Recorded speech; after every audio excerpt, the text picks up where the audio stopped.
السلام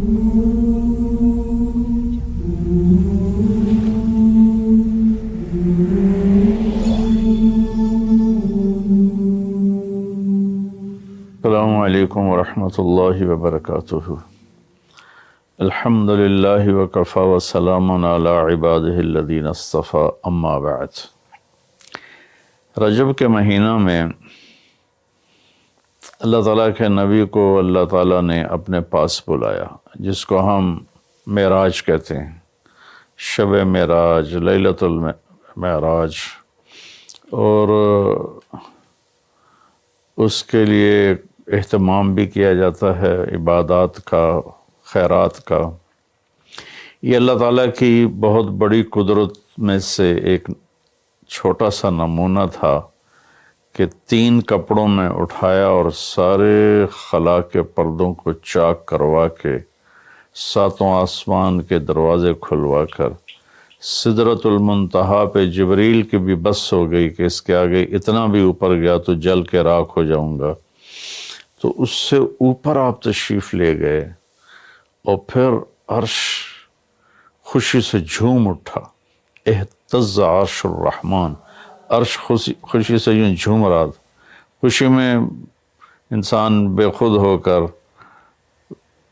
جھومنے لگ جاتا ہے، تو کہ اللہ کا عرش جھومنے لگا آپ کی آمد پر، اور پہلی ہستی ہیں جن کا قدم اللہ کے عرش پر پڑا، اور اللہ تعالیٰ اور اللہ کے محبوب کے درمیان جتنے نور کے پردے تھے اللہ نے سب ہٹا دیے، اور السلام علیک ایھا النبی ورحمۃ اللہ وبرکاتہ۔ اللہ تعالیٰ نے ایسا خوبصورت سلام پیش کیا، تو اللہ کے نبی پہ قربان جاؤں، انہوں نے اپنی امت کو بھی شریک کر لیا، السلام علینا وعلی عباد اللہ الصالحین، یا اللہ ہمارے اوپر بھی سلام ہو آپ کا، اور جو میری امت کے نیک لوگ ہیں ان پر بھی آپ کا سلام ہو، آپ کی رحمت ہو۔ تو معراج کا واقعہ اسباب کے خلاف ایک انتہائی عجب اللہ کی قدرت ہے، اور اس میں ایک چھوٹی سی بات عرض کروں کہ جب آدمی پس جاتا ہے نا اور کہتا ہے متی نصر اللہ، یا اللہ تیری مدد کہاں ہے، تو پھر اللہ کی طرف سے جواب آتا ہے الا ان نصر اللہ قریب، بے شک میری مدد قریب ہے، آ رہی ہے۔ یہ واقعہ طائف کے بعد پیش آیا ہے، جب آپ بے بس ہو گئے تھے، پتھر کھا کے شدید زخمی ہوئے، پھر آپ مکہ تشریف لائے تو باہر ٹھہر گئے، اندر آنے کی آپ کی سکت نہیں تھی، اور آپ نے زید ابن حارثہ کو اخنس بن شریک کے پاس بھیجا کہ مجھے پناہ دو، میں مکے میں داخل ہونا چاہتا ہوں، تو اس نے انکار کر دیا، کہا میں نہیں پناہ دیتا۔ پھر اپنے سہیل ابن عمر کو پیغام بھیجا کہ مجھے پناہ دو، اس نے بھی انکار کر دیا۔ پھر ایک اور عرب کے سردار تھے، ان کو پیغام بھیجا، غالباً صفوان بن امیہ کو پیغام بھیجا کہ مجھے پناہ دو، تو انہوں نے بھی انکار کر دیا۔ تو پھر آپ نے مطعم بن عدی کو پیغام بھیجا، ان کے بیٹے جبیر صحابی بنے، تو مطعم بن عدی کو پیغام بھیجا تو وہ آپ نے بچوں کو لے کر باہر گیا، اور اللہ کے نبی کو اپنے بیٹوں کے ساتھ لے کر مکے میں انٹر ہوا، حرم شریف میں آ کے اعلان کیا آج کے بعد محمد بن عبداللہ صلی اللہ علیہ وسلم میری پناہ میں ہے، انہیں کوئی ٹچ نہیں کر سکتا۔ ابو جہل نے کھڑے ہو کر کہا تم یہ اس کا کلمہ پڑھ کے کہہ رہے ہو یا اپنی سرداری کے زوم پر کہہ رہے ہو، اپنی سرداری کے بلبوتے پر؟ اور کہا نہیں، میں نے اس کا کلمہ نہیں پڑھا، جو اللہ نے مجھے سٹیٹس دیا ہے اس کی وجہ سے کہہ رہا ہوں۔ کہ پھر ٹھیک ہے، ہم ان کو کبھی ٹچ نہیں کریں گے۔ اس قدر حال سنگین ہو گیا تھا، اور کبھی آسمان کے فرشتے نہیں روئے سوائے 2 جگہ۔ ایک دفعہ جب ابراہیم علیہ السلام نے حضرت اسماعیل کو الٹا لیٹایا اور چھری ہاتھ میں اور سر کے بال ہاتھ میں، اس طرح، اور یوں آسمان کو دیکھ کے کہا یا اللہ تو مجھ سے ناراض ہو گیا ہے کہ میرے دل میں اسماعیل کی محبت آ گئی ہے۔ اس پر آسمان کے فرشتے زار و قطار روئے تھے۔ اور ایک جب ہمارے نبی کو پتھر پڑے اور پڑھتے پڑھتے بے ہوش ہو کے گر گئے، اس وقت ساتوں آسمان کے فرشتے روئے تھے۔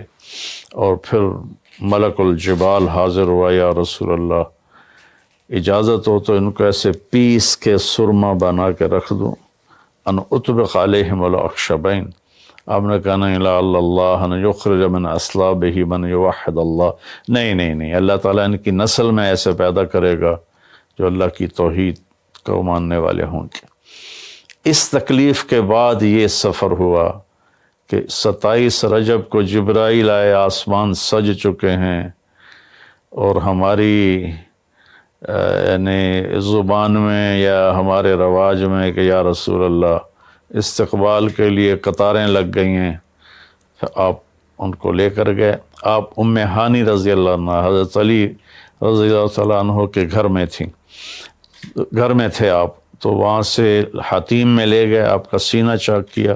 دوسرے فرشتہ وہ پانی لایا زمزم کا، اس سے آپ کے سینے کو صاف کیا، پھر دل باہر نکالا، اس کو چیرا، اسے صاف کیا، اور پھر دوبارہ دل کو رکھ دیا، سینے کو بند کر دیا۔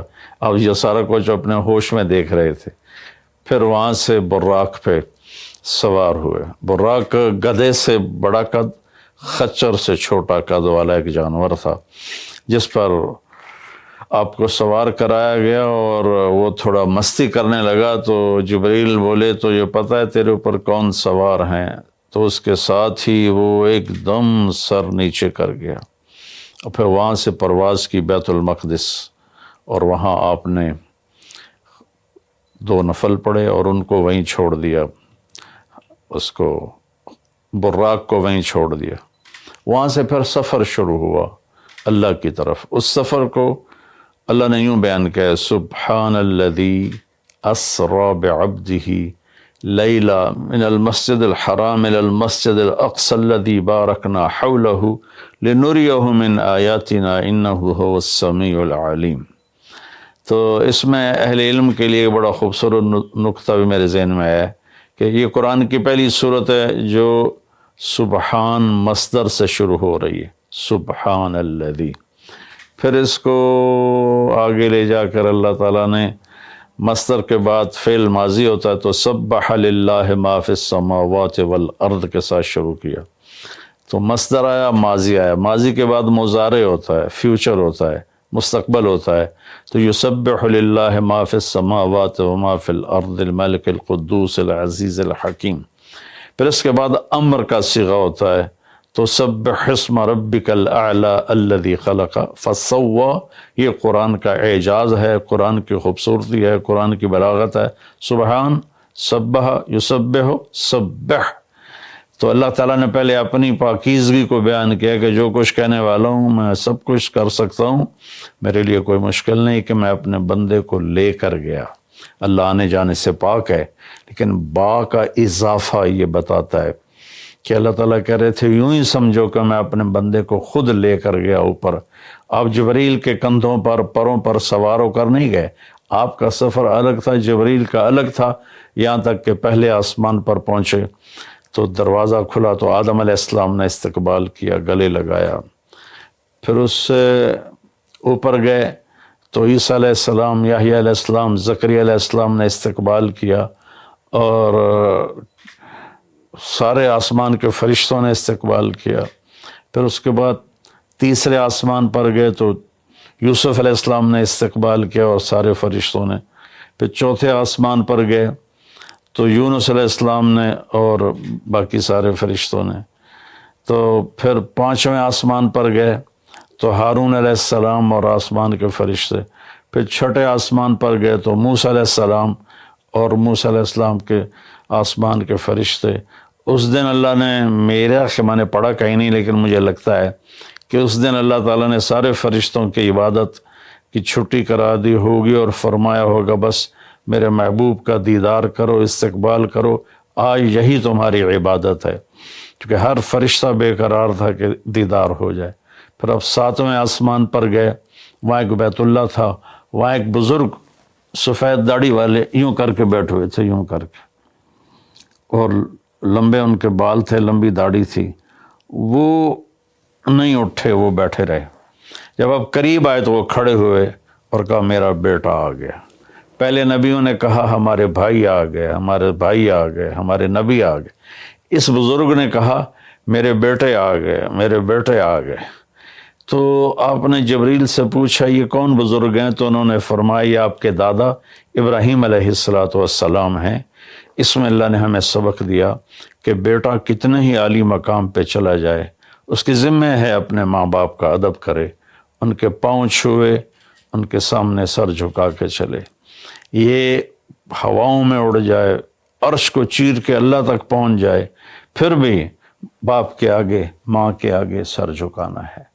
اور یہ سبق عملاً اللہ نے امت کو سکھایا، پہنچایا، کہ اللہ تو جانتے تھے کہ یہ امت اپنے والدین کی کتنی نافرمان ہوگی، اور کتنے ماں باپ ہوں گے جو چھپ چھپ کے روئیں گے، کتنی مائیں ہوں گی جو دوپٹے کے پلو میں اپنے آنسو چھپا لیں گی اپنی اولاد کی نافرمانی کی وجہ سے، بدتمیزی کی وجہ سے۔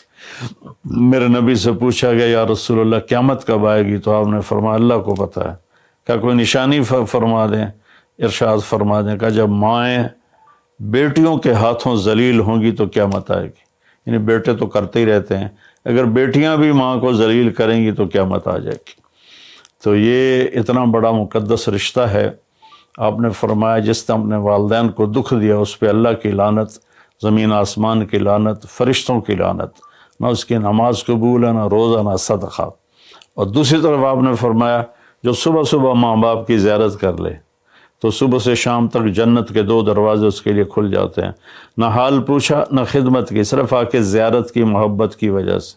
شام کو آ کے ان کی زیارت کی تو صبح تک جنت کے 2 دروازے اس کے لیے کھلے رہیں گے۔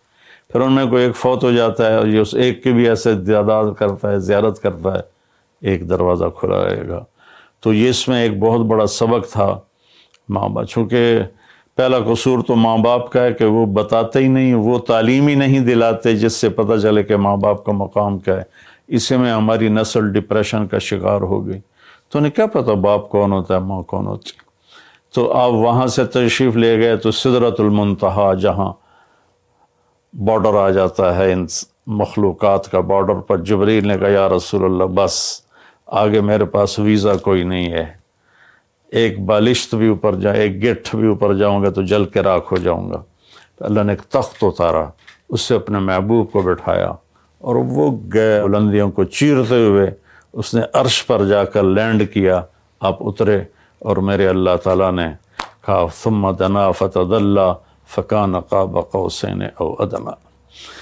اللہ تعالیٰ نے اپنے محبوب کو اپنے قریب کر لیا، اتنا قریب کیا کہ فاصلے مٹ گئے، فاصلے مٹ گئے۔ تو بھائیو پھر لمبا واقعہ ہے، اور لوگ آج کل اتنا لمبا سنتے بھی نہیں ہیں، تو میں صرف جانے کا بتا دیتا ہوں۔ واپسی کا بھی پورا ایک کہانی ہے، جنت دکھائی، جہنم دکھائی، جنتی دکھائے، جہنمی دکھائے، سارا کچھ دکھایا، سود خور دکھائے، بے نمازی دکھائے، نمازی دکھائے، اپنے سب کو اپنی آنکھوں سے دیکھا، جہنم کو بھڑکتے دیکھا، جنت کو چمکتے دیکھا، جہنم کو دہکتے دیکھا اور جنت کو مہکتے دیکھا۔ یہ سب کچھ آپ نے اپنی آنکھوں سے دیکھا، اور پھر آپ واپس تشریف لائے۔ تو جب آپ پہنچے تو ابھی رات کا حصہ باقی تھا، اور رات گزری نہیں تھی جب آپ اتنی بڑی کائنات کا سفر کر کے واپس تشریف لائے۔ تو اس میں ایک بڑا سبق ہے، وہ یہ ہے کہ اللہ نے اپنے نبی کا ہاتھ پکڑا اور اپنی ذات تک پہنچا دیا۔ ہم اپنا ہاتھ اللہ کے نبی کے ہاتھ میں دے دیں تو ہم بھی اللہ کی ذات تک ہماری بھی پہنچ ہو جائے گی۔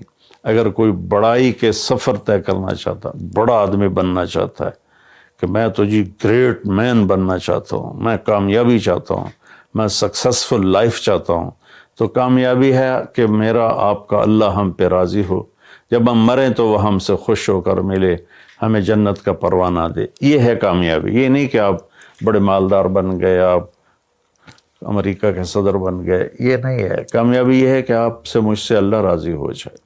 یہ سب سے بڑی کامیابی ہے. تو اللہ تعالیٰ کے نبی کے ہاتھوں میں ہاتھ دے دے تو اللہ تک پہنچائی آسان ہو جائے گی. ایک واقعہ سنا کے ختم کرتا ہوں. ایک بدو آیا، کہنے لگا ہے محمد. آپ نے کہا جی. آپ بدتمیزی کا جواب بدتمیزی سے نہیں، پیار سے دیتے. جی تیری 3 باتیں بڑی عجیب ہیں. آپ نے کہا کیا؟ تو کہتا ہم باپ دادے کا دین چھوڑ کے تیرے دین پہ آ جائیں گے. ہم کیوں چھوڑیں باپ دادے کا دین؟ کہا اچھا اور؟ تو کہتا ہے کہ ہم مر کے مٹی ہو جائیں گے اور پھر دوبارہ زندہ کیے جائیں گے. کہا اچھا اور؟ تو کہتا ہے سورے عرب کو تیری امت فتح کر لے گی، ایران اور یورپ کو بھی تیری امت فتح کر لے گی. تو یہ کیسی بچوں والی باتیں کہا؟ ان کو روٹی نہیں ملتی اور یہ سنا رہا ہے ان کو کہ اس سے کیسر اور کسرا 2 بڑے بلاک تھے اس وقت. تو آپ نے مسکرا کے فرمایا انشاءاللہ تیری عمر لمبی ہوگی، تو دیکھے گا کہ سارا عرب و عجم میرا کلمہ پڑھے گا. پھر تو دیکھے گا کہ سارا عرب و عجم یہاں مدینہ ڈھک کے آئے گا.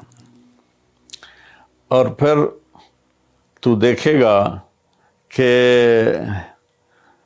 اللہ تعالیٰ قیامت کے دن تجھے بھی کھڑا کرے گا، مجھے بھی کھڑا کرے گا، اور میں تیرا ہاتھ پکڑ کے تجھے یاد دلاؤں گا کہ ہو گیا یہ زندہ ہونا کہ نہیں ہوا. تو وہ کہنے لگا نہیں میں نہیں مانتا. تو چلا گیا. اس نے پھر ابوبکر صدیق کے دور میں دیکھا سارا عرب فتح ہو گیا. کہنے لگا پہلی بات تو پوری ہوگی، ساری قوم نے کلمہ پڑھ لیا. حضرت عمر کا زمانہ آیا تو کیسر اور کسرا پٹ گئے تو کہنے لگا دوئی گل بھی پوری ہوگی، ہن باویں تری ہو ہی نہ جاوے کدائیں، چلیے بھائی کلمہ پڑھیے. تو وہ وہاں سے اپنے علاقے سے آیا، حضرت عمر کے دربار میں آ کر اس نے کلمہ پڑھا. جب وہ آپ کی محفل میں آتا آپ اس کے لیے کھڑے ہو جاتے، بڑا اکرام کرتے. تو ایک دفعہ فرمایا کہ تم دیکھتے ہو میں اس بدو کا بڑا اکرام کرتا ہوں. میں اس محفل میں تھا جس میں اللہ کے نبی نے کہا تھا کہ رہے گی تیسری بات تو تیرا ہاتھ پکڑ کے بتاؤں گا کہ ہوئی کہ نہیں ہوئی، ہم مر کے زندہ ہوئے ہیں کہ نہیں ہوئے. اور قیامت کا دن جس کا ہاتھ میرے نبی کے ہاتھ میں آ گیا وہ جنت میں پہنچانے سے پہلے کبھی نہیں چھوڑیں گے. تو یہ وہ شخص ہے جس کا ہاتھ میرے نبی نے پکڑا ہوا ہے، اس کو جنت تک پہنچا کے چھوڑیں گے.